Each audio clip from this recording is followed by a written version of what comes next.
Hello, it's the 8th of March 2020 and yesterday I finally got round to building the raised bed that I've been meaning to do for a while now. Quite happy with the results, so I thought I'd make a video and you could see what I have indeed built. So here goes.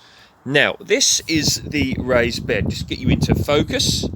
There we go. So it's about 220 centimetres wide, which is around 7'4", I think, something like that, and 200 centimetres deep, which is about 6'6". So I built it out of gravel boards and fence posts, all made out of wood. Now all the wood here is treated, okay. Allegedly the wood will last for 15 years, but we shall see about that. So I recommend people really, if you're going to be building garden constructions, use pre-treated wood if you can. Now, yes, you may pay a bit more for that, but, if you build yourself something out of non-treated wood and then you don't go and treat it yourself, you could be looking at a rotting mess sooner rather than later. So there we go. So I'll show you what I've done. Now, you can see I've got posts.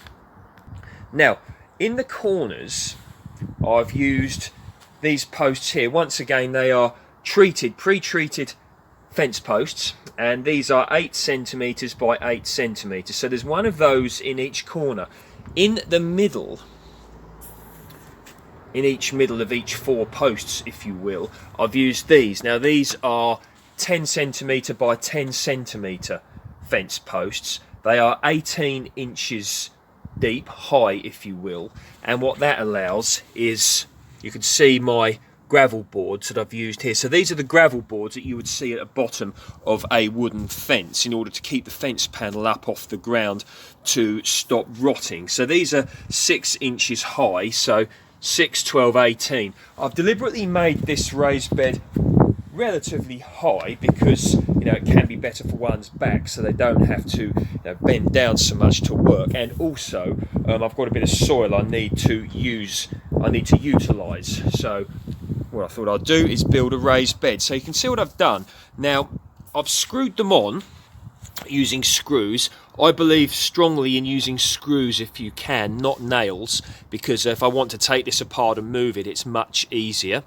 And there we go. So you can see literally all I've done is cut them to the size that I want and screwed it all together. So I'll let you have a look.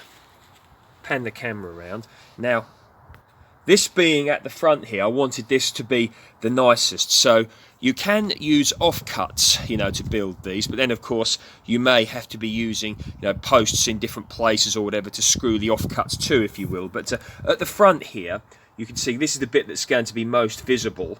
I've cut them to size just like that and screwed them onto the middle post. Now, if you see here, I utilised a few offcuts like here. I'll just show you so you can see that like that look.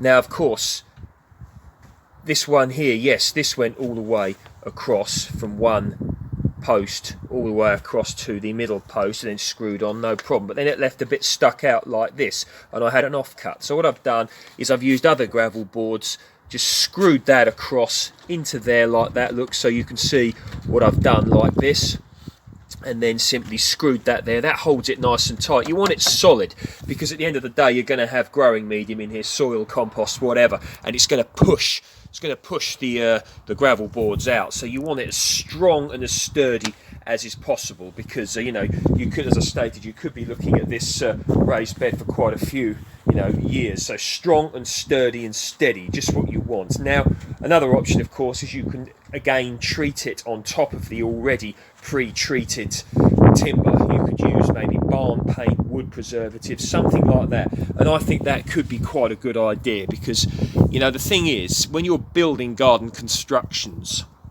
you might think that, oh, I'll just replace it in 5-10 years time if it becomes a rotting mess. And yes, it will rot eventually, wood does, but you want to make it as long as possible before that happens, because it'll just be yet another job you're stacking up for yourself in the future. A classic example I see regularly working as a maintenance gardener is decking. Now, decking is beautiful, it looks lovely, but if it's not treated properly, not regularly treated, whatever, you end up with a rotting mess that one can easily put your foot through, and all this decking that was encouraged 20 odd years ago, you look around now and you see many rotting messes. So you don't want to see your raised bed go the same way. So there we go. Now, so you can see the raised bed there.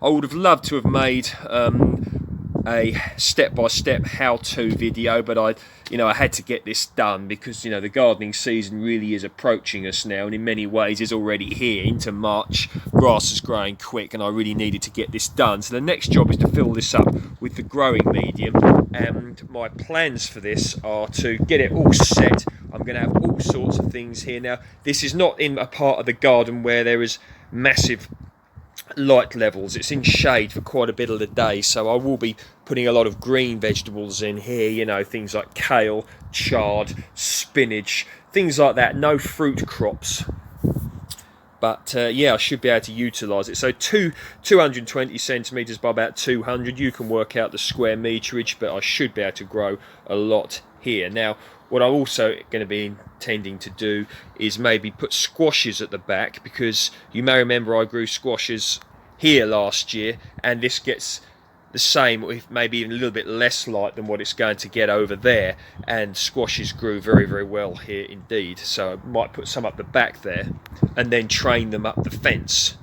So one thing I'm going to do, one thing I recommend people do, okay, working as a maintenance gardener, I see this. Now I'm going to be leaving myself a bit down the back here, okay. Now the temptation is to put it right up against the fence, okay, and I can see why people do that, and that's, to save or to make some more space, a bigger raised bed, for example. But I'm going to be leaving a little walkway, simply because, if one is working here, like this, and this is full of soil, growing medium, dirt, whatever, and you can get to it, you can work on it much easier, and it's just much more comfortable for you.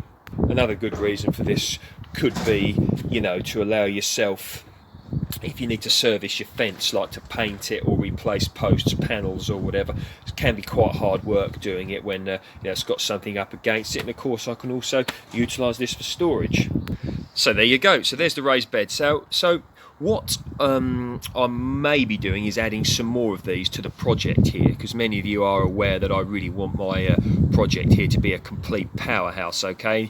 And when that happens, I will probably be doing a how-to video of how I built this, but wasn't able to this time. But I think you get the idea. If there's any questions or whatever on this, please feel free to ask me. But basically all it is a rectangle built with gravel boards for fencing and wooden fence posts and some screws, okay, with pre-treated wood, thinking about the long term when one builds things. Okay, comments, questions, whatever's, please feel free to post below, and if you wish, you can check me out on Dan_Home Gardens Instagram if you are interested. See you next time.